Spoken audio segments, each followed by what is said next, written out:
I've got cerebral palsy that affects both my legs and one arm. That's my official diagnosis, but what you really see is I walk with a limp. I'm a software developer, so job-wise, I don't have any issues. I knew when I was a kid that using my brain is the best way for me to survive on my own without relying on other people. I haven't had the chance to get my driver's license, but according to therapists and doctors that shouldn't be an issue. That's the background about me. My girlfriend and I have been together for a year. We met back in April 2020 of last year, and we decided to get together in May 2020. I told her about my disability before then, but she wanted to try and make it work. We video call on Discord every day, almost always when we're awake, and recently we've been going on dates. She's more than happy to lend me an arm, and she notices things about me that even I miss myself. Outside of my family, she's the most loving and caring person I know, and she's my motivation to do better and improve myself. Honestly, I never thought I could find someone I trusted enough to share my more negative thoughts and problems. I always tried to seem happy so I don't worry others. The emotional support she gives me is really irreplaceable. The problem is scared that, in the future, she will have to take care of me, or most of the work will fall onto her. To make matters worse, her mom has been telling her for the past few weeks to break up with me because she can find better, and she doesn't want her to have the burden of caring for me. She's also really afraid that I will get arthritis early due to my cerebral palsy, and if that happens, a lot is going to be on her. I've tried doing things like stretches and exercises to maintain and improve my muscle tone, but she is still afraid I'll get worse. I'm an introvert, I don't know a lot of people, and honestly, I don't even know the options I've got to look at. I want to prove that I can be independent and that if things do go wrong, it won't just be on her. I'm in Ontario, Canada. Are there things I can look into and do to assist with my disability, or things I can look into so if things do go wrong, I won't be a burden on her? I'm at the end of my wits. I've never really hated my disability, but I've always kept myself going by tempering my expectations and thinking, my disability is going to make it really hard to find someone, and she's the first person to make me feel like, yeah, it doesn't matter. I want to do anything to show her that I won't hold her back in the future, but I'm out of ideas. Is there anything I can do? I don't want to worry anyone I'm with these issues, but I'm at the end of my wits. I don't even know if my relationship is lost, but I don't want this to happen again, and I want to know what I can do myself so I can reassure my partner, so they know I won't hold them back in the future. I don't know if there are things I can look into to better plan my future so it's not a concern for my partner. The worst part is, I've always thought my disability doesn't matter. But with all of this happening, it's really hard to convince myself otherwise. I had a 1967 Impala 4-door that I bought in February 2019. A couple months ago, I bought my first house that had a 2.5 car garage. I moved the car in and started tearing it down for a complete restoration. I had the body in one bay and the chassis in another, plus the whole garage filled with parts. About 2 months ago, my girlfriend came to live with me during this whole crisis, and the whole time has hated that car. She wants to park in the garage, but I have 2 acres of land with a lot of nice places to park under shady trees, or hell, even in the barn if it has to be inside. I tell her tough luck, it's my house, and it's not like I can just throw it back together real quick. Anyways, I was out of town for a couple days on a business trip for the small local company I work for. When I got back, my girlfriend was all smiles. Making me food all the time, doing all the chores, all that. I thought maybe she just was happy to have me home, but then I realized that I didn't see her car in its usual spot. I asked her where she parked so I could make sure I mow that area and keep it clean, and she said not to worry because she parked in the garage. I asked how, and she told me to go check it out. Turns out that while I was gone, she hired some people to come over and move everything related to that car, including the drivetrain, body, and chassis and all parts, and take it to the local dump / scrapyard. I was absolutely dumbfounded. I had spent over $11,000 on that car, including new parts, services, and the car itself. I told her that I was going to be taking her to court for that, and she brushed me off like I was being dramatic.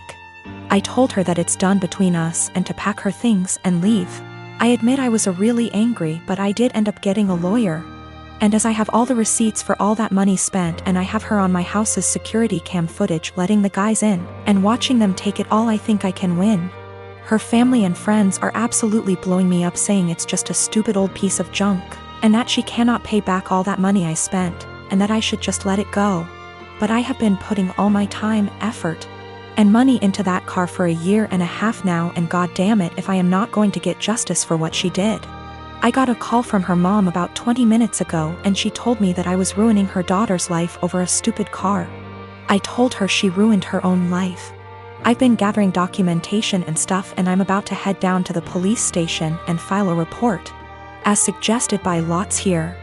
Went to the police station last night, was told to come back in the morning.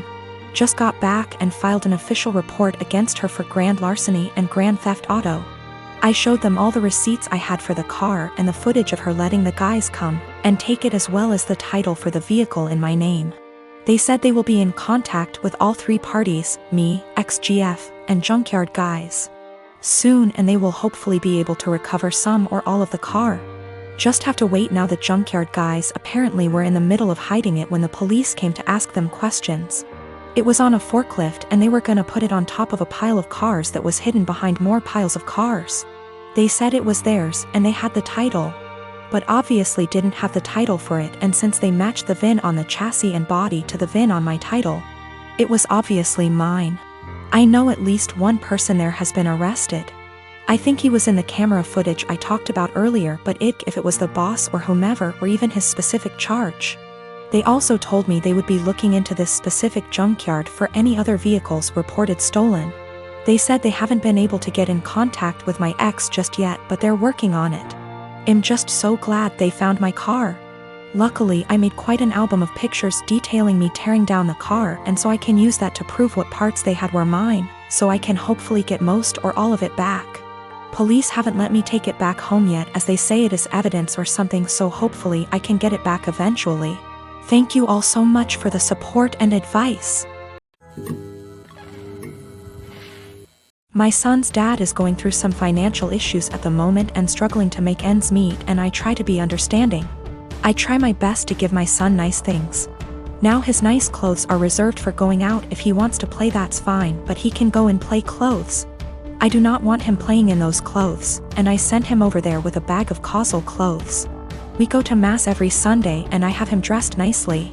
Now during mass I gave him to my ex, because at that point it is now his week to stay with Alex. However, every single time, Alex will come back to me and his clothes will be wrecked, whether it's played in dirt, ripped.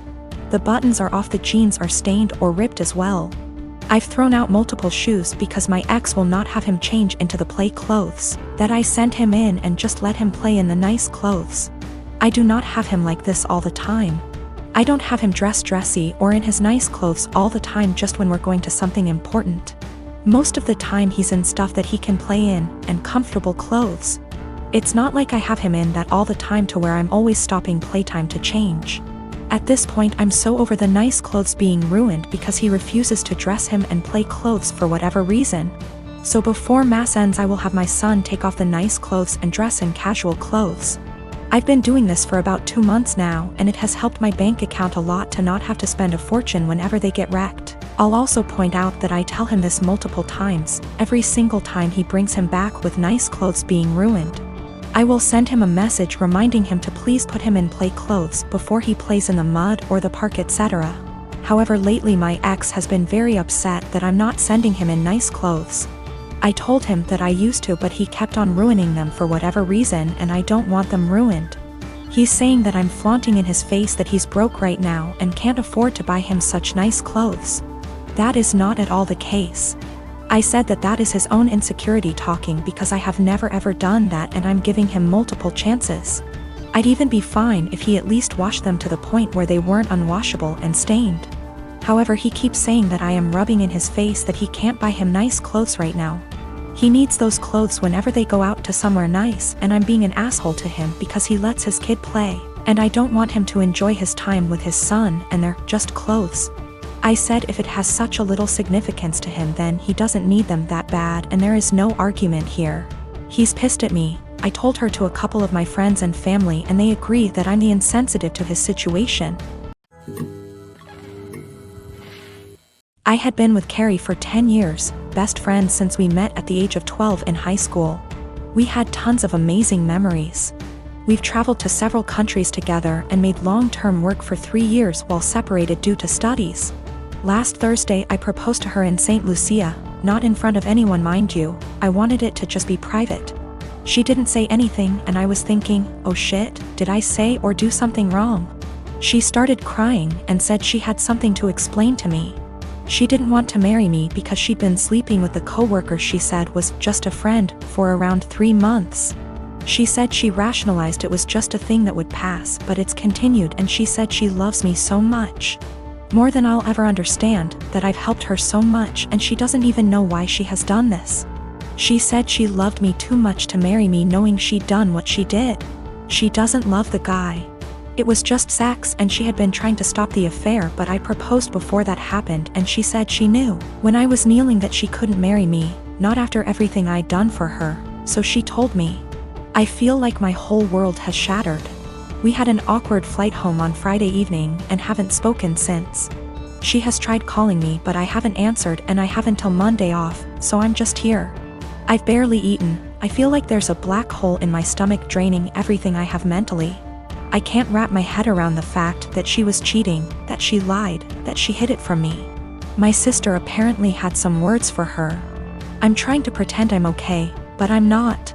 Every morning that I've woken up since last week Friday morning has just been bleak. I love her so much, but I've no intentions of getting back together. I don't think I would ever be able to trust her again, much less forgive her, for a very long time. My best friend brought a 6-pack yesterday and we drank in the evening. I cried my eyes out in the shower last night. I never cry, not even when my mom, who I was extremely close to, passed away. But I was sobbing like a child last night, and honestly I would have loved if my mom had been there to tell me it'd be okay. My sister brought over some breakfast this morning and basically made me eat because she knows I haven't really been eating lately. Zero appetite.